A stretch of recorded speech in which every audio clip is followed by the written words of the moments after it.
Hai geng, Assalamualaikum. Selamat datang ke vlog istimewa aku. Hari ini aku nak bawa korang imbas kembali sebuah perjalanan yang mengubah hidup aku. Jujur, masa mula-mula pasal niat bercampur bau rasa takut dan teruja.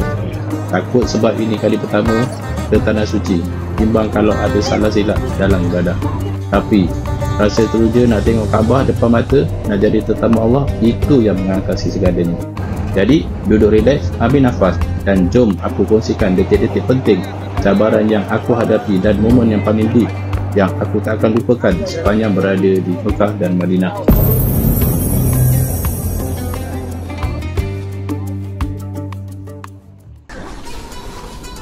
Kalau korang tengok kat luar ni, memang masih sejuk dan sunyi. Tapi, demi penerbangan pukul 3 petang, kita kena gerak awal. Kenapa awal sangat? Sebab hari ini kita upgrade sikit. Kita gunakan perkhidmatan taksi limo ke lapangan terbang KLIA. Kenapa limo? Sebab kita nak perjalanan yang lebih selesa dan less stress ke airport. Dan kita dah sampai dengan selamat di lapangan terbang antarabangsa KLIA. Tengok jam baru pukul 9 pagi. Kiraan aku tepat. Ada masa lebih kurang 6 jam sebelum kita flight pukul 3 petang nanti. Okey, apa-apa hal, kita pergi check in bag dulu. Aku lupa nak bagi tahu. Sebenarnya, trip umrah pada kali ini aku ditemani oleh isteri aku. Macam biasalah, sebelum kita pergi jauh, sesi ucapan selamat tinggal akan terjadi.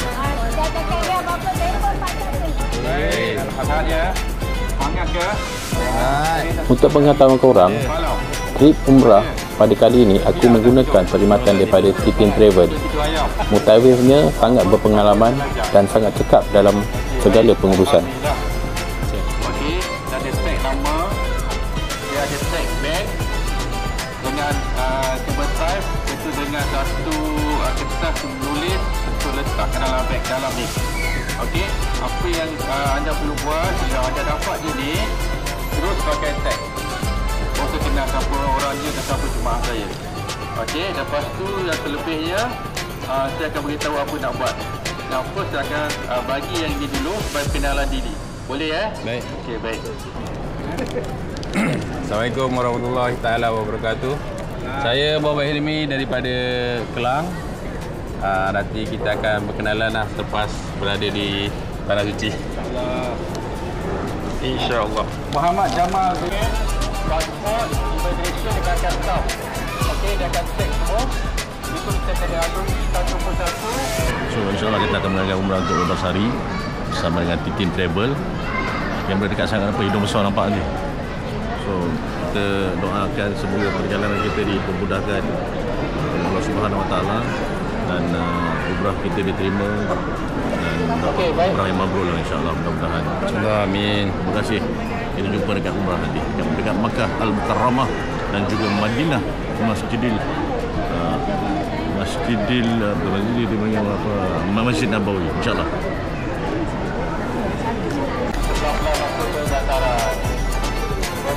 Pada korang yang sedang mencari pakej-pakej umrah yang menarik, aku suggest korang cuba Titin Travel. Korang pasti akan mempunyai kenangan yang paling menarik.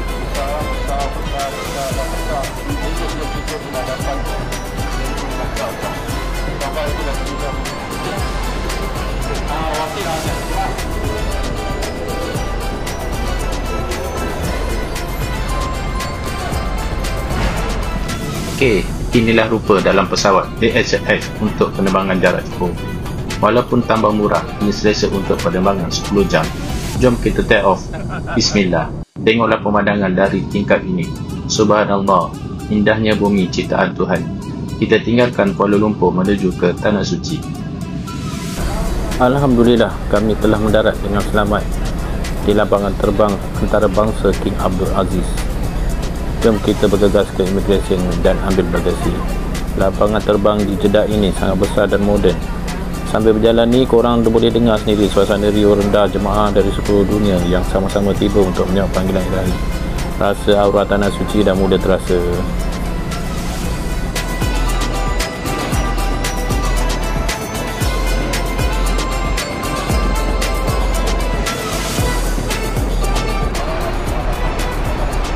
Alhamdulillah, perjalanan kami daripada Jeddah Akhirnya kami sampai di Madinah Al-Munawwarah.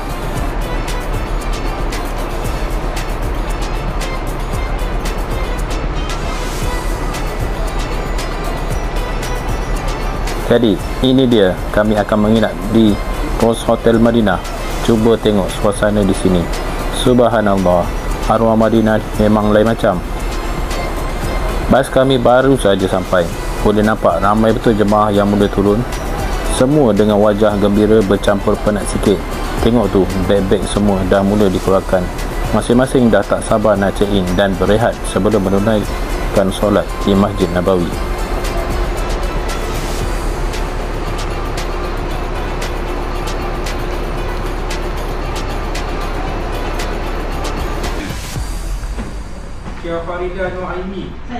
Sekarang ni part yang paling dinantikan dan paling banyak bersabar, iaitu menunggu kunci bilik. Kena bersabar sikit sebab jemaah sangat ramai. Semua berebut-rebut nak selesaikan urusan check-in. Kita nampak semua dah berkumpul di kawasan lobi ni. Ada yang sedang deal dengan ketua rombongan, ada yang dah mula kenal-kenal dengan jemaah lain. View di lobi ni pun dah nampak mula sibuk.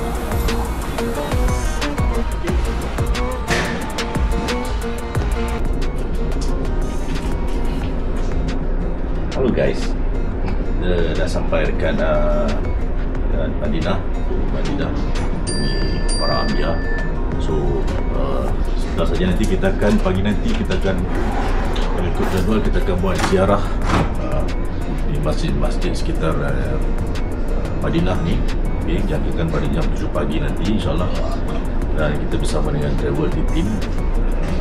Kita masih lagi meragukan lagi dia punya servis. Tapi insyaAllah kita doakan yang terbaik. Semoga semua perjalanan kita dipermudahkan kan, dan apa yang kita laksanakan akan termakbul lah kan. Apa yang kita cuba doakan kan, akan termakbul lah insyaAllah. Sekarang ni kita dapat beli hotel berlima. Okay, 5 orang semua dalam bilik ni. Setakat ni keselesaan bilik ni saya bagi 8 bintang lah. Okay. Memang kita pergi umrah ni bilik memang kena berkongsi lah. Okay. Tapi setakat ni alhamdulillah bilik berlima macam ni lah kedudukan dia, okay, keadaan dia. So cuma yang saya seram ni yang pemegang kamera ni takut berdengkur kuat lah so bila berdengkur kuat nanti saya tak boleh tidur. Okay, apa-apa nanti kita tunggu pagi nanti. Okay, sebab ni saat ni subuh sekarang ni kat Madinah. Tunggu pagi nanti kita akan bawa orang pergi berjalan-jalan nanti. Okay, check it out. Hari ini kita tinggalkan sejenak kemegahan Masjid Nabawi dan kita akan menelusuri permata-permata bersejarah yang terletak hanya sepelemparan batu dari Masjid Agung ini. Mari kita berziarah ke masjid-masjid yang menjadi saksi bisu awal perkembangan Islam di kota Madinah. Masjid-masjid tersebut adalah terdiri daripada Masjid Abu Bakar, Masjid Zamamah dan Masjid Ali bin Abi Talib.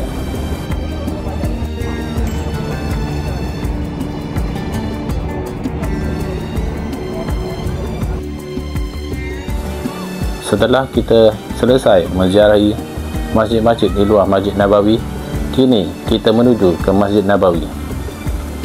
Dan tahu tak sahabat-sahabat, bila kita sudah menjejaki kaki di Madinah ini, ada satu perkara wajib yang pasti akan kita lakukan. Ia adalah tujuan utama setiap hati yang merindui.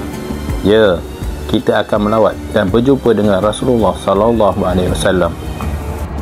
Saat kita mengucapkan salam itu, ingatlah sahabat-sahabat bahawa setiap salam dan selawat yang kita kirimkan akan disampaikan kepada baginda, dan satu perkara yang menenangkan hati kita, Rasulullah SAW akan membalas salam kita. Inilah adalah momen yang paling berharga, momen yang kita menzahirkan rasa cinta dan rindu yang tak terhingga kepada pemimpin agung kita.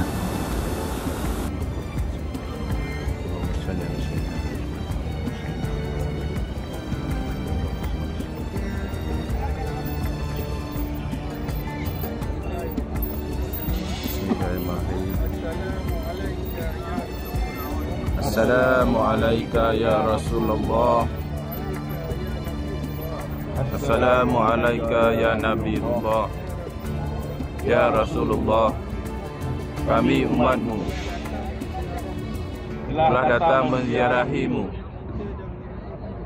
kerana cinta dan merinduimu padamu Rasulullah.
Setelah selesai mengucapkan salam dan berjumpa dengan Rasulullah SAW, kini kita pergi menziarahi makam baki terletak di sebelah Masjid Nabawi.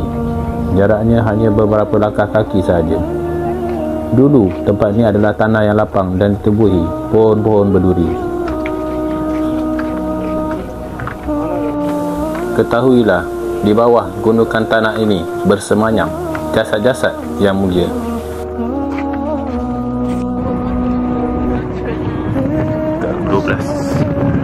Kita pergi Masjid Nabawi.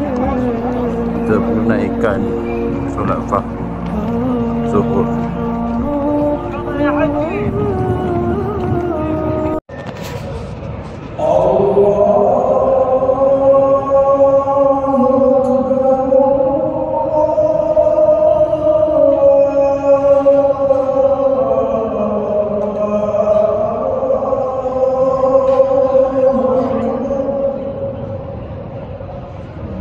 Selesai saja solat, kita terus bersiap untuk menziarahi tempat-tempat yang seterusnya. Jarak Masjid Nabawi menuju ke Masjid Quba lebih kurang dalam 3 hingga ke 5 kilometer.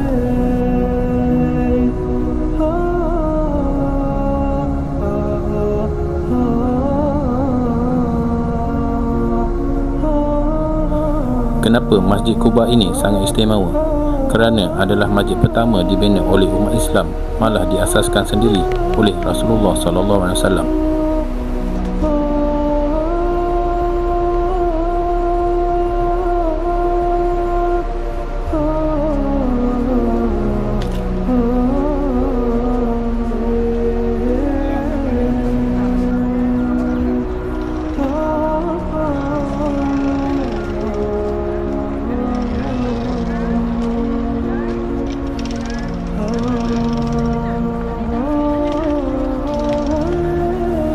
Masjid ini dibangunkan Rasulullah SAW ketika baginda mula-mula tiba di Madinah dalam perjalanan hijrah dari Mekah.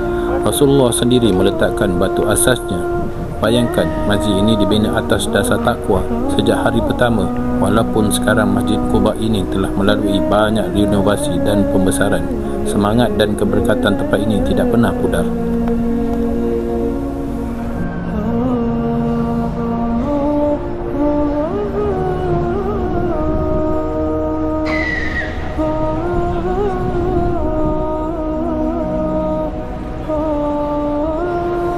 Untuk mendapatkan pahala umrah, pastikan anda mengambil wuduk dengan sempurna sebelum tiba di masjid ini. Kalau boleh, ambil wuduk dari hotel atau tempat penginapan anda. Niatkan perjalanan dan solat anda kerana Allah.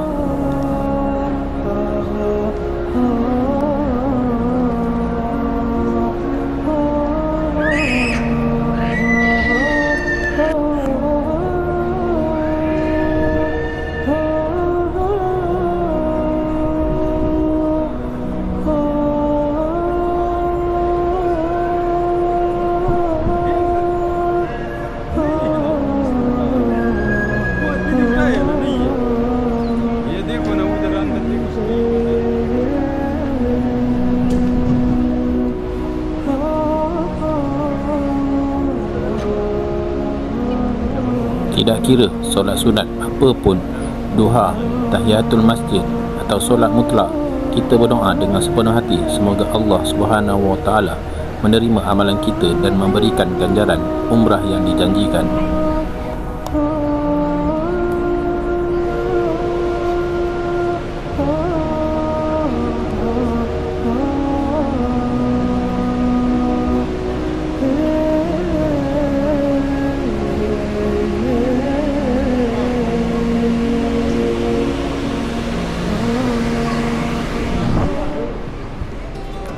Sekarang kita dekat ladang kurma.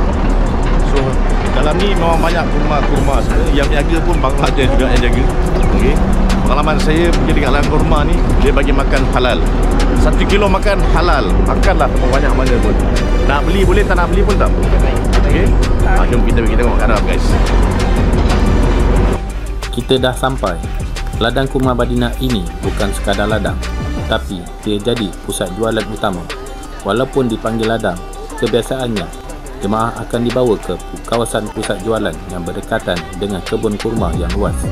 Cuba tengok sekeliling, pokok-pokok kurma yang subur inilah menghasilkan buah-buah berkualiti tinggi di Madinah. Sambil-sambil itu, tengoklah suasana meriah kat sini, penuh dengan jemaah dari serata dunia. Para penjual pula rata-rata boleh berbahasa Melayu atau Indonesia, jadi senanglah kita nak berurusan. Tip dari saya, bawa beg tambahan dan sentiasa cuba tawar-menawar atau beli secara tukar. Biasanya dapat harga yang lebih murah. Ya, kini kita berada di sebuah lokasi ziarah yang sangat penting dan penuh sejarah di Madinah Al-Munawwarah. Lihatlah keindahan gunung yang terbentang luas ini. Inilah Jabal Uhud. Bukan sekadar bukit biasa, Jabal Uhud adalah saksi bisu kisah kepahlawanan, ketaatan dan pengorbanan yang takkan pernah dilupakan dalam sejarah Islam. Ia adalah gunung yang mencintai kita dan kita mencintainya sebagaimana disabdakan oleh Rasulullah SAW. Jabal Uhud terletak kira-kira 5 km di utara kota Madinah. Nama Uhud sendiri bermaksud menyendiri atau satu kerana ia berdiri tegak tanpa bersambung dengan banjaran gunung lain, menjadikannya unik. Peristiwa paling penting yang berlaku di sini adalah Perang Uhud pada tahun ketiga Hijrah. Ia adalah pertempuran hebat antara kaum muslimin dan kafir Quraisy. Perang ini penuh dengan pengajaran. Pada awalnya, kaum muslimin hampir mencapai kemenangan, tetapi disebabkan kesilapan sebahagian pasukan pemanah yang meninggalkan posisi mereka di atas Bukit Rumat, iaitu Bukit Pemanah, kerana menyangka perang sudah berakhir. Musuh mengambil peluang dan menyerang balas. Kekalahan tragis ini mengajar kita tentang pentingnya ketaatan penuh kepada pemimpin, iaitu Rasulullah SAW, dan bahaya sifat tamak pada harta dunia.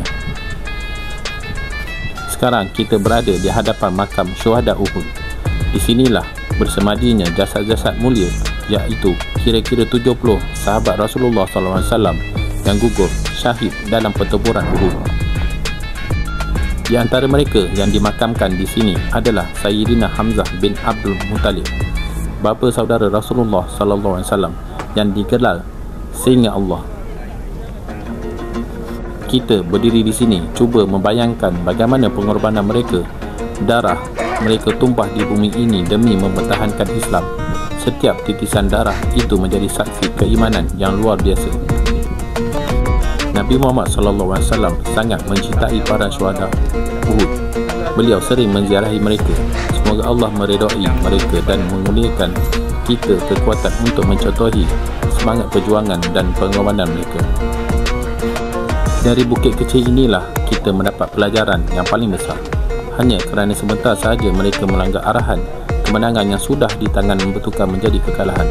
Ini mengajar kita bahawa dalam hidup, ketaatan pada perintah Allah dan Rasul adalah kunci utama kejayaan.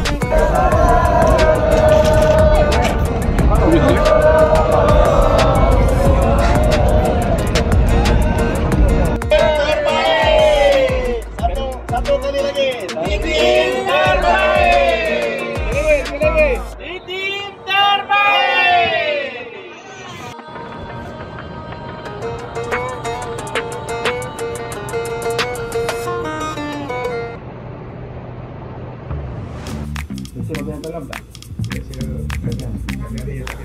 Sebenarnya waktu ini kita semua nak kena belanja besar.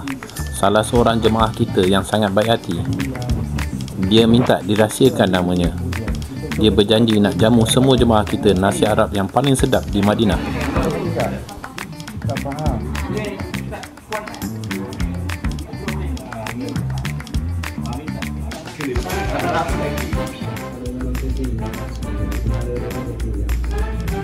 Allah ampunkanlah dosa orang yang sponsor kita makan ini. Amin. Ya Allah kurniakanlah rezeki yang melimpah ruah kepadanya daripada rezeki yang halal. Amin. Ya Allah jauhkanlah dirinya daripada rezeki yang haram.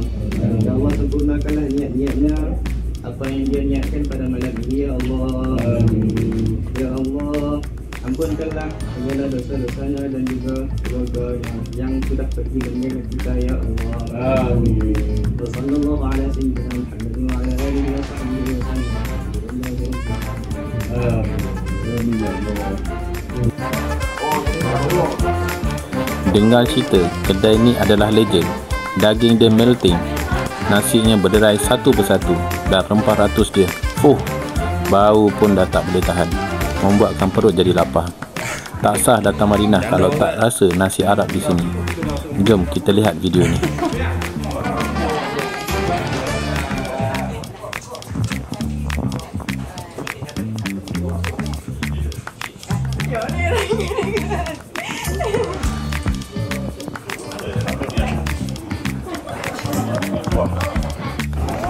Setelah selesai menjamah nasi Arab unta tadi, sekarang saya nak bawa anda semua berjalan-jalan di kawasan luar Masjid Nabawi, khasnya untuk mencari kedai makanan yang tengah viral dan menjadi sebutan jemaah. Jom kita puanting sikit. Sekarang kita berada di lokasi tumpuan jemaah mencari makanan, iaitu di kawasan pintu 333 Masjid Nabawi. Kat sini memang syurga street food dan aneka juadah dari berbagai negara. Kalau rasa teringin makanan Asia, Arab atau fast food, semua ada. Sekarang aku nak bawa korang semua menikmati sebuah momen yang paling aku rindukan dari kota suci ini. Ketenangan malam di sekitar Masjid Nabawi, Madinah Al-Munawwarah.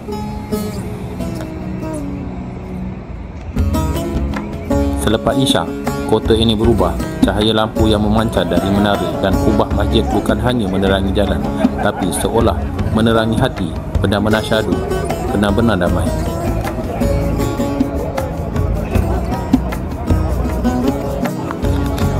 Payung-payung gergasi yang melindungi kita dari terik matahari siang kini tertutup, menambah keindahan arsitektur masjid yang megah. Lampu-lampu hiasnya, Masya Allah, membuat mata ingin tidak berkedip.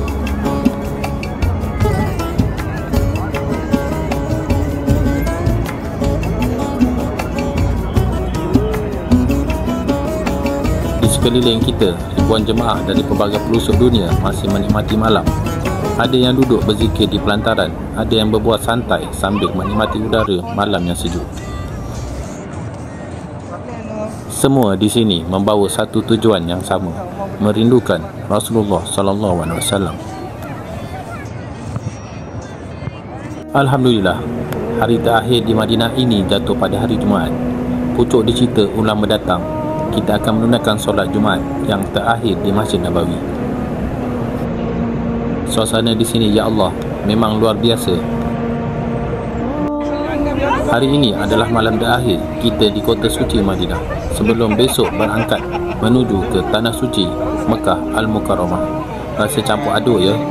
Bahagia kerana Allah beri kesempatan, tapi sedih harus meninggalkan tempat penuh berkah ini. Malam ini sekali lagi kita mencuba untuk menaiki bagi.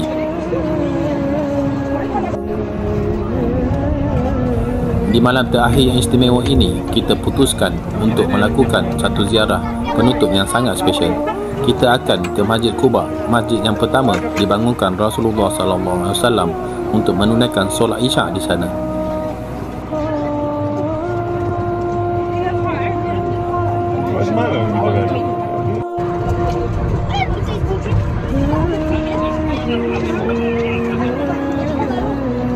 Masjid Quba, malam terakhir Isyak di sini. Okey, sampai dah.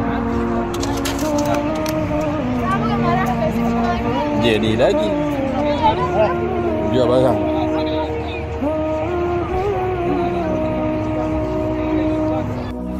Seperti yang semua tahu, kami akan bergerak menuju ke Mekah Al-Mukarramah untuk memudahkan ibadah umrah. Tapi sebelum itu, ada satu janji dan ziarah yang tak boleh kami tinggalkan. Ziarah yang sangat penting yang menjadi lambang perpisahan sementara dengan kekasih kita Nabi Muhammad SAW. Kami akan melakukan ziarah wada atau ziarah perpisahan. Perasaan bercampur baur, gembira kerana akan ke Mekah, tetapi sedih untuk meninggalkan Madinah. Ya Allah, janganlah kau jadikan pertemuan ini adalah yang terakhir. Berilah kami rezeki dan kemampuan untuk kembali lagi ke kota yang suci ini. Alhamdulillah, ziarah wada telah selesai. Hati terasa ringan, tetapi mata masih berkaca. Berat sungguh untuk melangkah keluar dari kota Madinah. Tapi janji Allah dan panggilan Baitullah memanggil kami. Setelah ini kami akan bersiap sedia dan mengambil miqat di Zulhulaifah atau Bir Ali untuk berniat ihram umrah. Alhamdulillah, hari ini di usia muda ini dengan nikmat kesihatan yang Allah pinjamkan, kaki ini diberi izin untuk menjejakkan bumi Anbiya yang mulia ini. Bukan semua orang diberikan peluang ini, bukan? InsyaAllah di vlog seterusnya kita akan bertemu di Masjidil Haram Mekah Al-Mukarramah. Jangan lupa like, komen dan subscribe untuk ikuti perjalanan umrah kami.